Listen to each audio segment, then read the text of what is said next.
मुंबई के घाटकोपर में दिगंबर जैन संतों के विहार मार्ग पर बनाए गए सफेद पट्टियों को लेकर पिछले दिनों सोशल मीडिया पर व्यापक बहस देखने को मिली।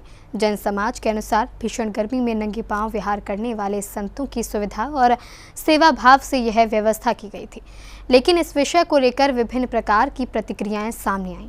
कथित सोशल मीडिया इन्फ्लुएंसर प्रसाद वेद पाठक की टिप्पणियों के बाद यह मामला और अधिक चर्चा में आ गया। सोशल मीडिया पर कई तरह की बहसें चलीं और यहाँ तक कि जैन जिहाद जैसे शब्दों का भी प्रयोग किया गया, जिससे अनेक श्रद्धालुओं और समाजजनों के मन में प्रश्न खड़े हुए। आखिर संतों के विहार मार्ग में इस प्रकार की व्यवस्थाओं को किस दृष्टि से देखा जाना चाहिए?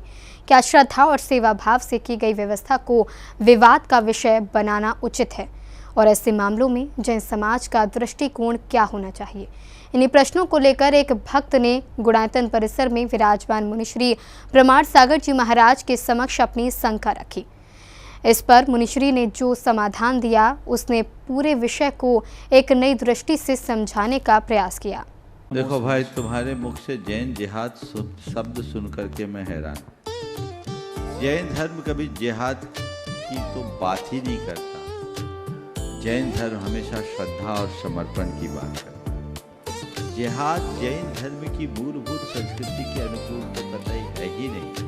मुंबई के घाटकोपर में संतों के विहार मार्ग पर बनाई गई सफेद पट्टियों को लेकर सोशल मीडिया पर छिड़ी बहस ने जैन समाज के अनेक लोगों को सोचने पर मजबूर कर दिया।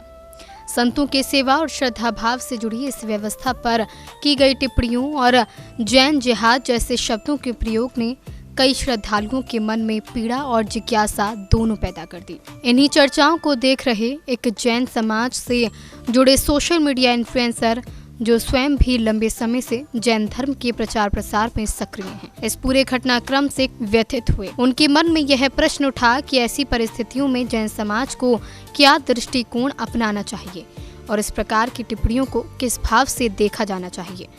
अपनी इसी शंका के समाधान के लिए उन्होंने गुणायतन परिसर में विराजमान मुनिश्री प्रमाण सागर जी महाराज के समक्ष आयोजित शंका समाधान कार्यक्रम में अपना प्रश्न रखा। महाराज जी, मैं आपका ध्यान एक अभी सोशल मीडिया पर ज्वलंत मुद्दा चल रहा है, जिसे जैन जिहाद के नाम से बढ़ाया जा रहा है। क्या? जैन जिहाद के नाम से बढ़ाया जा रहा है। एक्चुअली मुंबई में एक सोसाइटी में वहाँ पे निवास करने वाला प्रसाद वेद पाठक करके एक व्यक्ति है। पास में कोई देरासर या मंदिर होगा, जिनालय होगा, वहाँ से एक सफ़ेद पट्टी जिसपे साधु संत हमारे चलते हैं गर्मियों में, जो उनको राहत देती है, वो एक पट्टी चतुर्मास हेतु मंदिर या देरासर से उस सोसाइटी तक आई, जिस वजह से उसको उस चीज़ का ऑब्जेक्शन हो गया। शायद उसको अज्ञानता होगी या फिर जो भी उसका पर्सनल इशू हो, उसने उस चीज़ को नहीं समझा कि वो वाइट पट्टी ना केवल धार्मिकता का प्रतीक है, बल्कि ये मानवता का प्रतीक है कि ना केवल जैन साधु अपितु अन्य धर्म को मानने वाले साधु संत जो नंगे पैर चलते हैं या और भी व्यक्ति नंगे पैर चलते हैं, उनके लिए वो कितनी राहत दे सकती है। इस विषय को विषयांतर करते हुए उसने सोशल मीडिया पे बहुत गलत प्रचार किया, जिसकी वजह से एक जैन जिहाद शब्द की उत्पत्ति हुई, जो कि सोशल मीडिया पे जैन धर्म को बहुत अधिक दुष्प्रचार के लिए काम में ली जा रही है। लेकिन वे लोग भूल जाते हैं कि बहुसंख्यक समाज के भी बहुत सारे ऐसे कार्यक्रम होते हैं। हमारी वाइट पट्टी से किसी को कोई नुकसान नहीं हुआ, लेकिन अदर जो भी काम होते हैं उनमें तो बहुत सारी चीज़ों लोगों को इशू होते हैं, प्रॉब्लम होती है। इन सब चीज़ों को वो सोशल मीडिया पे नहीं उठाते, लेकिन एक वाइट पट्टी बहुत ज़्यादा प्रॉब्लम का कारण बन गई। एक और चीज़ के लिए महर्षि मैं आपसे पूछना चाहूँगा कि जैसे लोगों को, मैं भी जैन इन्फ्लुएंसर हूँ, मैं भी जैन धर्म का प्रचार सोशल मीडिया के माध्यम से करता हूँ, इनको एज अ जैन इन्फ्लुएंसर हम किस तरह से उत्तर दें और जैन इन्फ्लुएंसर की आज क्या कर्तव्य, क्या दायित्व हैं, जो देश दुनिया में जैन धर्म को प्रचार करने के लिए हम उसको अच्छे वे में लेके जा सकते हैं।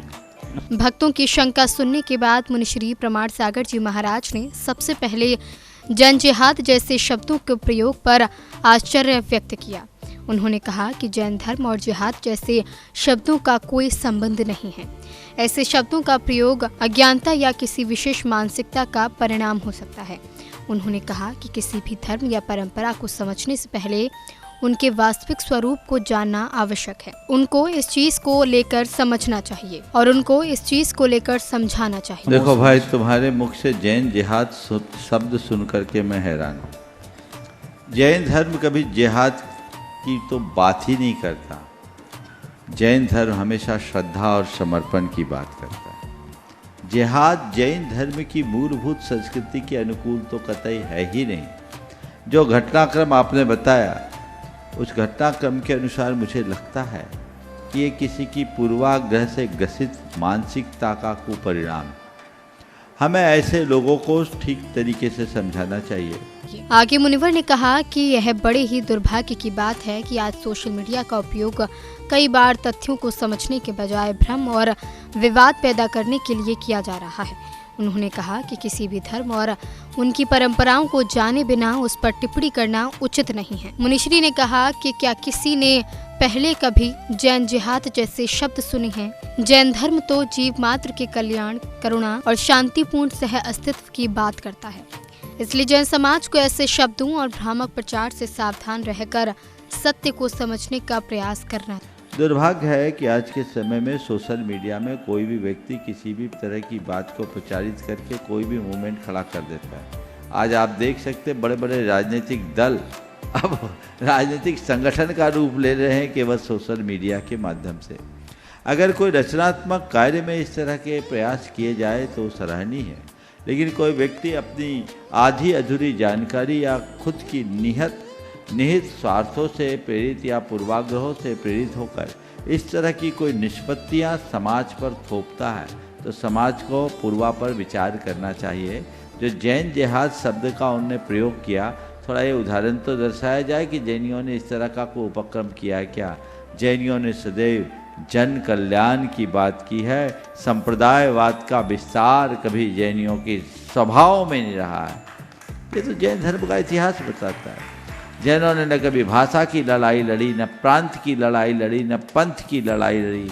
जैनियों ने हर प्रांत में अपना विहार किया और हर भाषा को अख्तियार किया, हर भाषा को स्वीकार किया। ये जैन धर्म की विशेषता है। चाहिए। मुनिश्री ने सफेद पट्टियों के विषय पर भी विस्तार से कहा कि यह व्यवस्था किसी प्रकार के विशेषाधिकार या प्रदर्शन के लिए नहीं की गई थी, बल्कि तपती गर्मी में नंगे पांव विहार करने वाले साधु संतों के प्रति श्रद्धा और सेवा भाव से की गई एक साधारण व्यवस्था थी। ऐसे में श्रद्धालु यदि सेवा भाव से उनके मार्ग में कुछ व्यवस्था कर देते हैं तो उसे उसी भाव से देखा जाना चाहिए। किसी भी विषय पर प्रतिक्रिया देने से पहले उसके पीछे की भावना और उद्देश्य को समझना आवश्यक है। तो जैन धर्म की इस विशेषता को लोगों तक पहुंचाना चाहिए। जो लोग इस तरह के दुष्प्रचार कर रहे हैं, हमें उसके विरुद्ध सकारात्मक प्रचार करना चाहिए। ये सफ़ेद पट्टी तो एक सहज चीज़ है कि लोगों को नंगे पांव चलने में थोड़ी राहत मिल जाए। कई जगह होती है, सरकार भी तो पूरे सड़क पर सफ़ेद पट्टी बनाती, और हाँ, इस पट्टी पर कोई दूसरा नहीं चल पाएगा। यदि ऐसा कोई निर्धारण होता तो सोचा जाता। उन्हें सोचना चाहिए कि ये संतों की सेवा का अवसर है। संतगण नंगे पैर विचरण करते हैं, प्रचंड गर्मी है, सड़क तप रही है, 44-45 डिग्री का तापमान है, तो उस समय अगर ऐसा चल रहा है तो क्या बुराई है? इसमें कोई ऐसी बात नहीं है, वो उनका पूर्वाग्रह है। गुरुवर ने प्रश्न पूछने वाले जैन सोशल मीडिया इन्फ्लुएंसर को भी महत्वपूर्ण संदेश दिया। उन्होंने कहा कि आज सोशल मीडिया केवल एक बहस का माध्यम नहीं, बल्कि सही जानकारी और जागरूकता फैलाने का भी एक सशक्त मंच है। मुनिश्री ने कहा कि यदि लोग जैन धर्म की परंपराओं और संत संस्कृति को समझ नहीं पा रहे हैं तो ऐसे विषयों पर छोटे छोटे तथ्यात्मक पोस्ट और वीडियो बनाकर समाज के सामने सही जानकारी रखी जानी चाहिए। उन्होंने कहा कि विरोध या प्रतिक्रिया से अधिक आवश्यक है कि लोगों तक सत्य और वास्तविक जानकारी पहुंचे। आपने पूछा है कि हम as a Jain influencer Jain धर्म की प्रभावना के लिए क्या करें।